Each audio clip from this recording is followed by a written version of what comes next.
Yeah, this happened.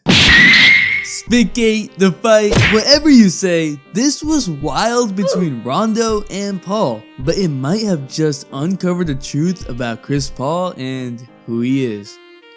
What is up, dudes, dudettes, ballers, players? It's your boy MJ. Rajon Rondo, Chris Paul, and Brandon Ingram all got suspended in a weird and sudden fight. You know it's bad when Lance Stephenson is a peacemaker. Rajon Rondo, after the fight, came out and called Chris Paul a horrible teammate and said that Paul is not the good boy everyone believes him to be. And so, I decided to look into that. I seriously want to thank all of y'all for 100k. A special 100k video is coming out on Friday, so be ready for that. Hit that like button for the amount of punches thrown in this fight. 2,420. Sounds good. Nah, seriously. I'll throw hands if you don't. Now that I'm done promoting the fight, let's get into it. So yeah, Rajon Rondo came out and called Chris Paul a horrible teammate and a horrible person. That doesn't come as a surprise because they have a 10-year beef. Yeah, a 10-year beef. Talk about holding grudges. Or is there some truth to that? First, let's look at the history between Rondo and Paul. Chris Paul edged out Rondo for the Team USA Olympic team in 2008, the year Rajon Rondo and the Boston Celtics won the NBA championship. So you know Rondo was pissed. In 2009, Paul and Rondo would exchange words on an on-court skirmish, and Rondo would tell Paul that I've got a ring and you're never gonna win one. Damn, Rondo.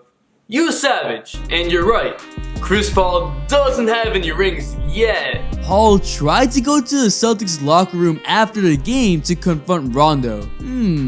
That's interesting. Rondo said words, Paul came at him with actions. After this, Rondo said that he didn't want to hear about Paul, talk about Paul, or anything about Paul in the press conference. So fast forward now, and this whole situation happens. First of all, I just want to say, Brandon Ingram, why did you have to throw that extra punch? I don't get it. Just, what? Alright, now focusing on the Rondo and Paul interaction, while this slow motion does show that there is spit coming out of Rondo's mouth, Rondo has a mouth guard. It's hard to intentionally spit with a mouth guard in your mouth without spitting the whole mouth guard out. So for Rondo to not just only intentionally spit on Paul with the mouth guard, but also sneakily do it would be crazy, unless it was just unintentional. Whatever happened next was a reaction of both players to the situation at hand. I do agree with Rondo on this, that if Rondo was to spit on Chris Paul, Rondo would probably be more ready for a fight rather than having his hands at the side of his waist. This body language is indicative of a more stiff but non-protective attitude. He even takes his eyes off Chris Paul and looks away. You can see Rondo only reacted when Chris Paul dug his fingernails into Rondo's skin. Carmelo and Eric Gordon didn't even react to Rondo's supposed spit. Still, I understand why Chris Paul did that because he felt like he was spit on. Paul then ran with the story that Rondo intentionally spit on him, telling the commentators first, then telling his teammates, almost as if he wanted to justify his actions because Chris Paul has a pretty good image in the public eye. So what does this all mean? Rondo said that the NBA sided with Paul over him, and then Rondo began to attack Paul's image, saying that he's been a horrible teammate and just not the best of guys. The crazy thing is that ex-teammates of both Rondo and Paul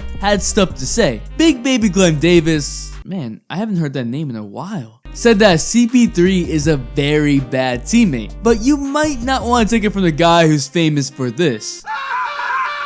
But then Ryan Hollins also chimed in and said that Paul has some growing to do and that everything that glitters ain't gold. That's pretty deep considering that's coming from Ryan Hollins, who hasn't transitioned to the best analyst.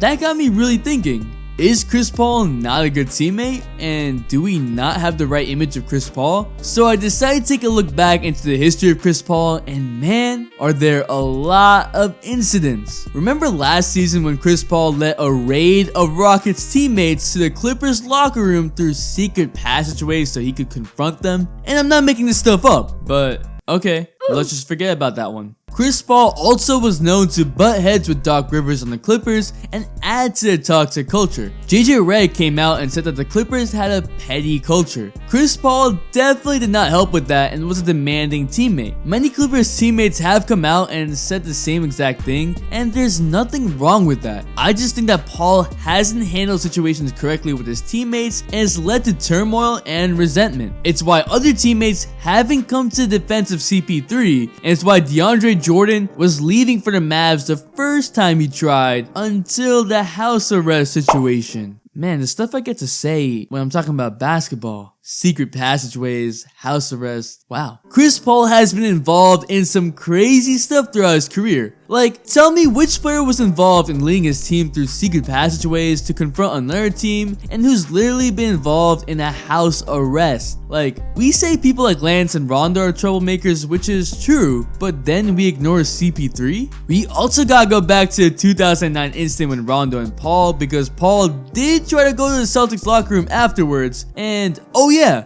Chris Paul is one of the dirtiest players in the league. You know how everyone gets on Draymond Green for the kick? Well, CP3 has been attacking Groen since college. He got a 1-game suspension in college for literally hitting a man in the groin intentionally. He's been doing that throughout his whole career, and most recently, he did this to KD. Paul was named one of the 9 dirtiest players in the NBA by Complex, so why does he get away with all of that? Statefarm. And no, I'm not joking. Chris Paul has built up his image in such a way that we kinda gloss over these things. Those State Farm commercials have done wonders in portraying Chris Paul as a lovable guy, although in reality, at least on his own teams, he's been anything but that. And I mean, who didn't like Cliff Paul? Couple a highly successful ad campaign with great NBA talent, and that's all that a lot of people see. I can't say what type of person Chris Paul is outside the NBA. I mean, he is a Players Association president, and there haven't been non-NBA off-the-court incidents, but Rondo spit some truth. Get it? Spit some.